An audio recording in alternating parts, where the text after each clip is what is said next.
रमेश ने रात के 12 बजे प्रीति को फ़ोन किया और धीरे से बोला, हेलो।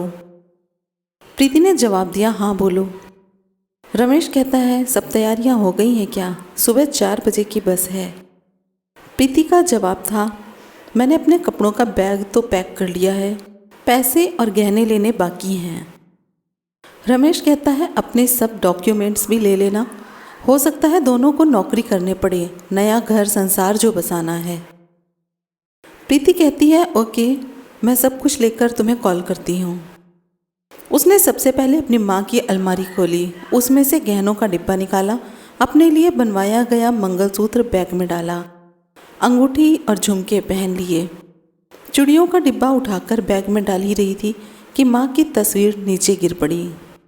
उसे याद आया कि माँ की बरसों की इच्छा थी सोने का चूड़ा पहनने की, मगर जब पापा का एरियर मिला था तो जो चूड़ा बनवाया गया वो माँ ने ये कहकर उसके लिए संभाल कर रख दिया था कि जब बिट्टू इंजीनियरिंग करके नौकरी लग जाएगा, खूब सारे पैसे आएंगे, फिर बनवा लूँगी, अभी तो तेरी शादी के लिए रख देती हूँ।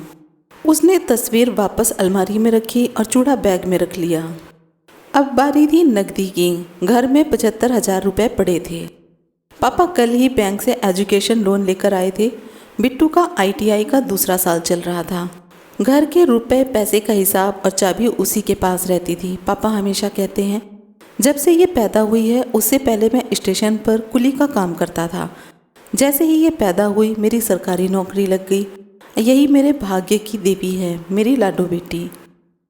उसने अपने सभी डॉक्यूमेंट्स बैग में रख लिए। अब उसे चेक करना था कि घर में कोई जाग तो नहीं रहा है, सब सो तो रहे हैं ना। सबसे पहले उसने बिट्टू के कमरे के दरवाजे से अंदर झांका। बिट्टू अभी तक पढ़ रहा था। उसकी खाने की थाली वैसी ही ढकी रखी थी जैसे वो रखकर गई थी। अगले कमरे में झांका, माँ गहरी नींद में सोई थी दवा लेकर। माँ हमेशा कहती है इस दवा में कोई गड़बड़ है जो नींद बहुत आती है। ये मुझे शुगर भी बहुत बुरी बीमारी है, लगकर ख़त्म ही नहीं होती। दरवाजे की झिरी में से पापा दिखाई दे रहे थे। वो अपनी वर्किंग टेबल पर बैठे व्यापारियों का बही खाता तैयार कर रहे थे। अभी कुछ ही दिन पहले तो उन्होंने ये नया काम ढूंढा था। पापा कहते हैं, कॉमर्स पढ़ा हूँ, बही खाता भूलने लगा हूँ, चलो इससे भूलूंगा भी नहीं और एक्स्ट्रा इनकम भी हो जाएगी।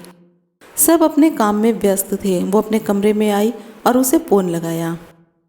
सब रास्ते साफ हैं, सब अपने काम में लगे हैं। मैं चुपचाप घर से बाहर निकलूंगी, उससे पहले फ़ोन करके बता दूंगी। रमेश कहता है, तुमने गहने और पैसे ले लिए हैं ना? प्रीति कहती है, हाँ ले लिए हैं। तुम बार बार गहनों और पैसों के बारे में क्यों पूछ रहे हो? मैंने कहा ना, ले लिए हैं।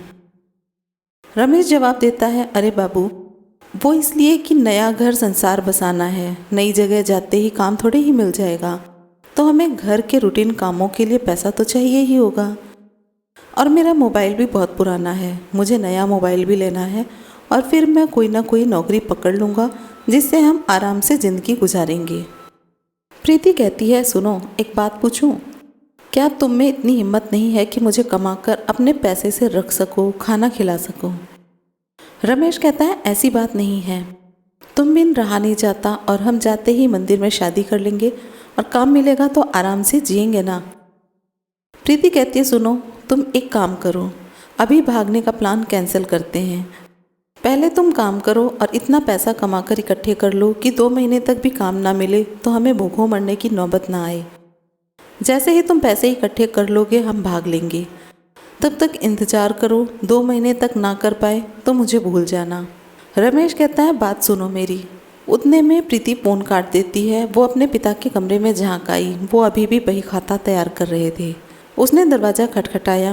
पापा पूछते हैं, क्या बात है बेटा, सोई नहीं तुम? प्रीति कहती, पापा एक बात कहनी है। पापा, जब तक बिट्टू की पढ़ाई पूरी ना हो मैं नौकरी करना चाहती हूँ।